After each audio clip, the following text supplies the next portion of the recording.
Sweet, sweet. Boom.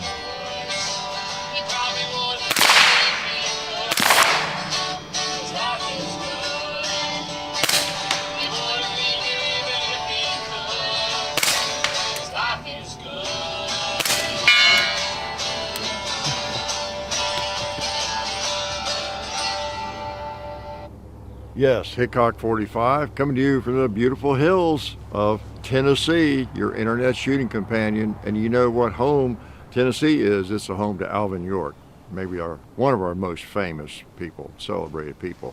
Justly so, right? Justifiably so. And I'm glad to be here. I hope you're glad to be here out in the woods, and trees are shedding their leaves. I've noticed every fall. At least since I've lived here, that's been happening, and it's about 37 or 8 years. In fact, even other places I lived, it happened. Because I didn't live in Tucson. Well, even with out west, you get a change in the foliage, don't you, a little bit. I haven't been able to observe that on a regular basis, living in one place or anything out there. It seems like I'm always going out there, mostly in the winter, but not always. So, and I miss it. So anyway, I'm here, you're here, glad you're here. And I was kind of in a mood, done a lot of shooting this week, just for a quiet Sunday morning, right? Thought maybe a quiet Sunday morning would be fine. So just got out the old AR, the 300 Blackout from Gun Fun Targets, and appreciate them printing out our targets for us. They're in Alabama. You see their targets in a lot of gun shops. I know, the crazy things, zombies and everything else. They make a lot of those. And so we get a lot of help. While I'm saying that, Clarksville Gun and Archery that takes our firearms in for me, and sometimes it's 3 or 4 a week. Sometimes it's none, it just depends. But good folks up there at Clarksville Gun and Archery, and we appreciate their help. And just don't tell them you know me if you go in there, because they might double charge you on whatever you buy if you associate with people like me. Just keep that in mind.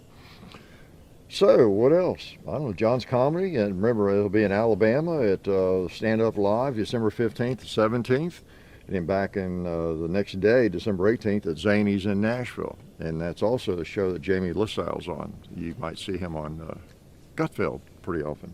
Funny guy from Alaska. So, can I shoot this thing again? I've had this a long time.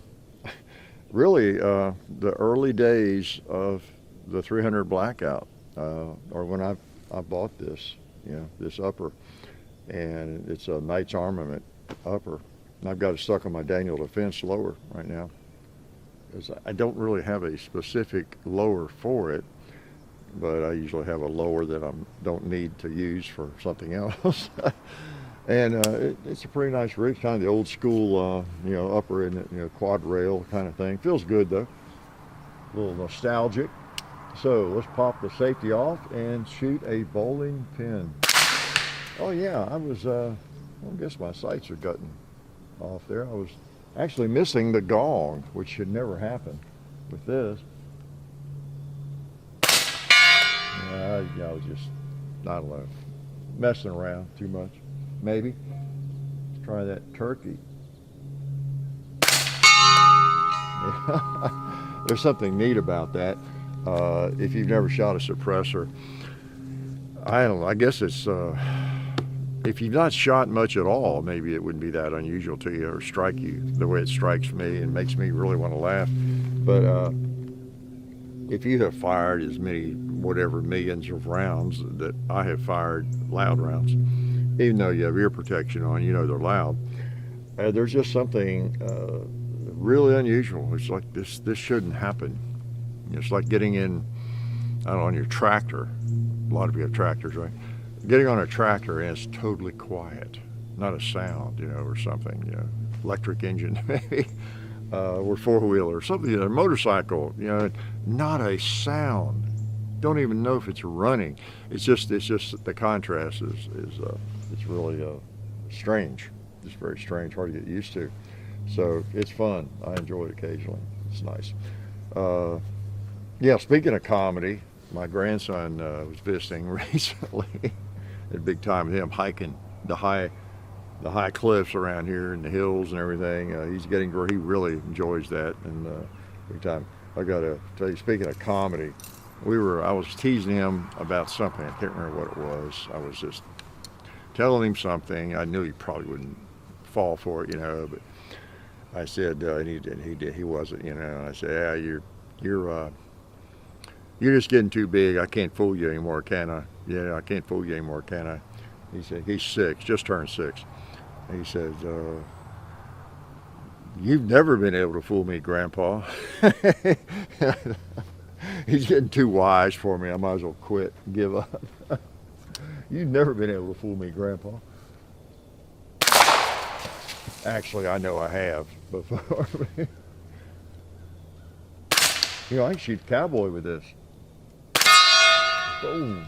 Well, I didn't mean like, wow, I can actually make that shot. I mean, it's a 220 grain bullet, and it's not going 2,000 or 3,000 feet per second, or else it wouldn't be so quiet, would it? So you can shoot it more like a handgun, and I'm not going to shoot stuff right in my face that's steel, but you can, like the hog. Yeah, hit that cowboy again. Boom. Yeah, nice. Let that red plate. That's a nice ring. If you want to hear the ring of your plates, it makes that possible, doesn't it? All right, anything else? Let me go, since I'm not going to keep you very long today, let me give you the advice I have for young people. This just occurred to me this morning. I was, for some reason, there's always talk about social media and Twitter, and of course Elon Musk. It's just everything going on with all of that. And of course, how everybody is absorbed, not everybody, but a lot of people are absorbed by social media, one sort or another, and probably define their life in some ways by their life on social media, or their reactions to them, their posts and everything, associated with social media, Twitter, Facebook, whatever it is. It really has become, I guess, people's lives in a lot of ways, too much of our lives. And it just occurred to me some advice we need to all remind ourselves of. Social media, and folks, some smart folks have pointed this out early on at Gutfeld, years ago, talking about how Twitter represents the worst in all of us. And I don't know, other social media too, to some extent, depending on what it is. But so it really does. It does bring out it brings out the best too, of course. It brings out what you are, but it allows people really to show their worst side, I guess you could say. Lots of ways to phrase that. But I think back in the early days of email, because, again, I was around before email and early user and different things. I was teaching too. I was in business, but I was also teaching in the early days, and the earliest chat rooms, all that kind of thing. And one thing, we all found out and discovered was that we, even as adults and especially young people, if you're not careful, you'll say things that you really wouldn't want said. You really wouldn't want anybody to know, or to know you said it. Of course, you got the anonymity. If you're anonymous, you can get by with saying things, so that adds to it. There is that issue of, if you're in a room with just your computer screen or just your phone, there's nobody around you. I think we have a tendency to say things or write things that we wouldn't say in public to somebody or to somebody's face, right, for certain. But it even goes deeper, I think. There's a phenomenon there where you're just on a keyboard and computer screen, and it's like, I think there's a side of us that thinks this will never be seen by real people. you know. And then two, if I've got an alias and nobody knows who I am, you know, really, or even if they do know who I am, it's some username. They don't know who I really am. Yeah, we just feel more comfortable letting out our worst side, and more maybe quick to insult people, uh, because we don't do that in real life very much, and maybe we've got some pent up frustration. We'd like to vent about some things that we're too ashamed, or too shy, or too civilized to do it in public, real public. You know what I'm trying to get at there? We just say things that maybe aren't really us. Maybe it's or it's our worst side. Like Gutfeld said, it's the worst side of us. It's not necessarily 90% of it, maybe of us. Maybe it's a sliver. Maybe it's everybody's got this 1 or 2% of us that is pretty undesirable, and I'm sure that's true. Pretty undesirable side of us, and the social media kind of taps into that, you know. All right, follow me now. So it's really a small part of us. Let's assume that. That we don't even acknowledge. We throw it out there. We don't even expect people, you know, to react maybe or something. I don't know. It's just not really who we are necessarily. It's just kind of the worst side coming out occasionally. Well, that's all well and good, but when you look at the whole of whatever it is, Twitter, Facebook, whatever, and all the comments and reactions and everything, the craziness. Well, as a pile of all that, then what do you have? You might end up with a gigantic pile of the worst of humanity, and the worst things that they have said and thought, and reactions and all that. If you peel off, it's like if you could physically go around and peel off physically a little piece of every human being, the worst piece, and then you put that in a gigantic pile, okay? And then that pile is what people are playing in.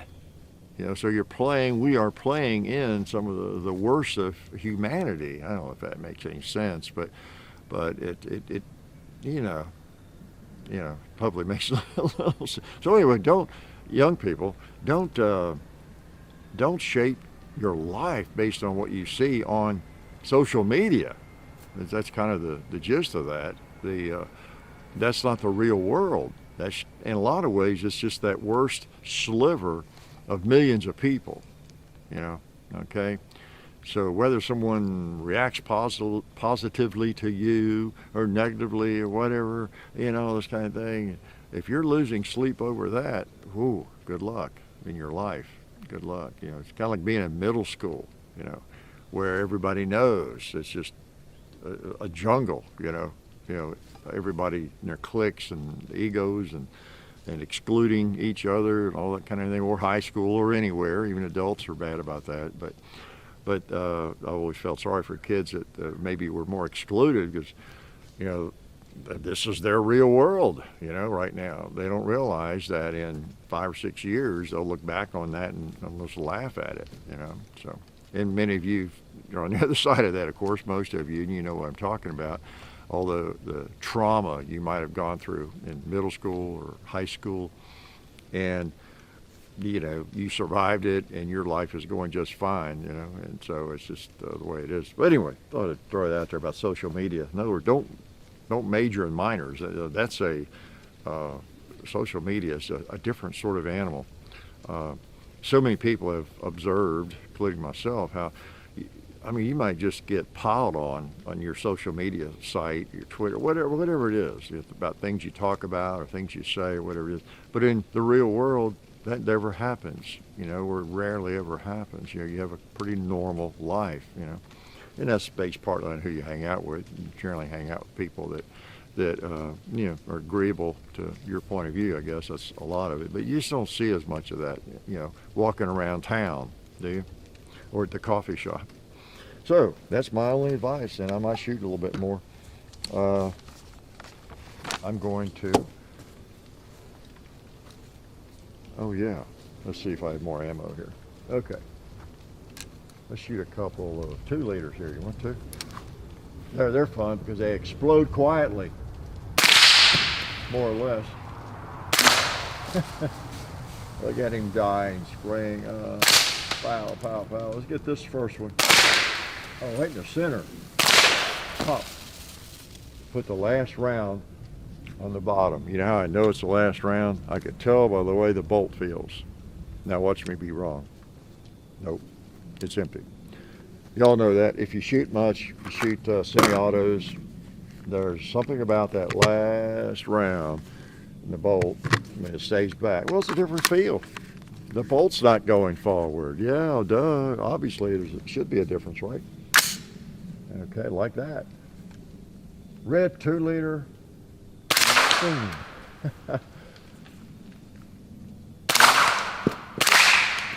I think last week I said something about him being evil for Halloween.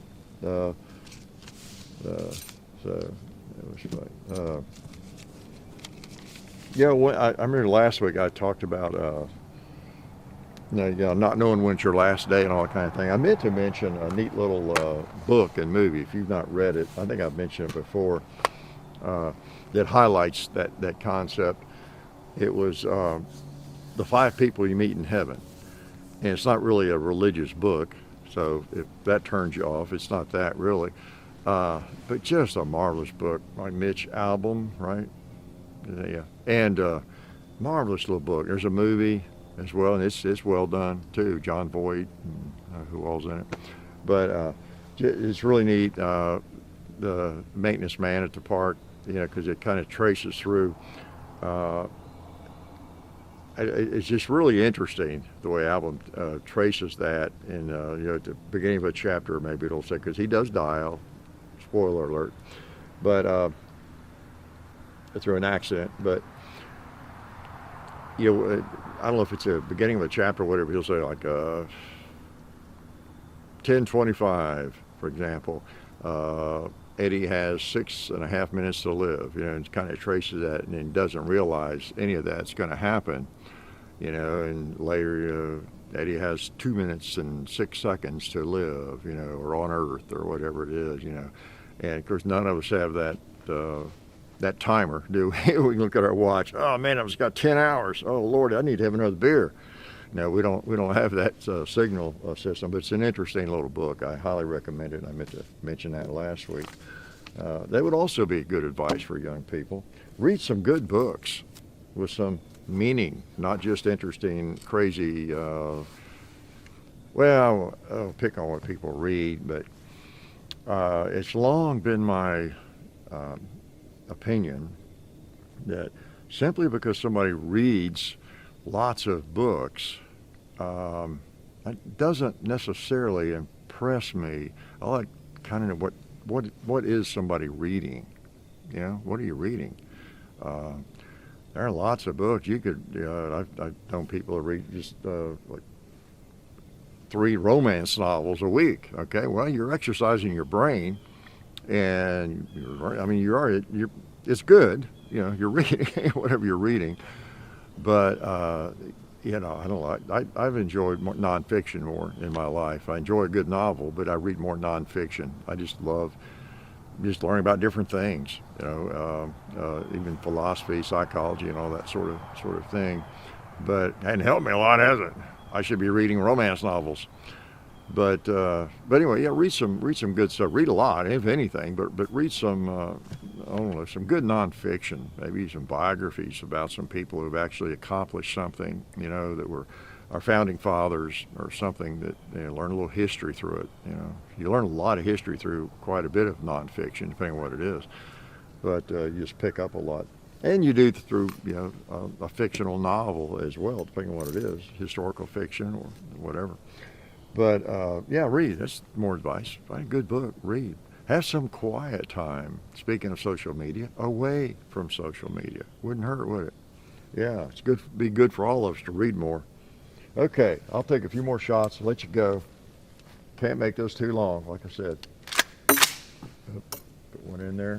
All right, let's pop 2 or 3 of these plates and the gong.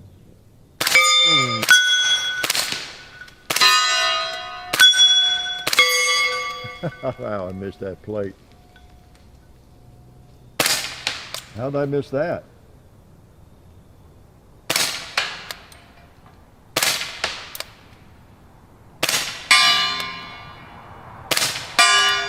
Okay. I guess it doesn't take much for it to be a little low. I think that's what it is.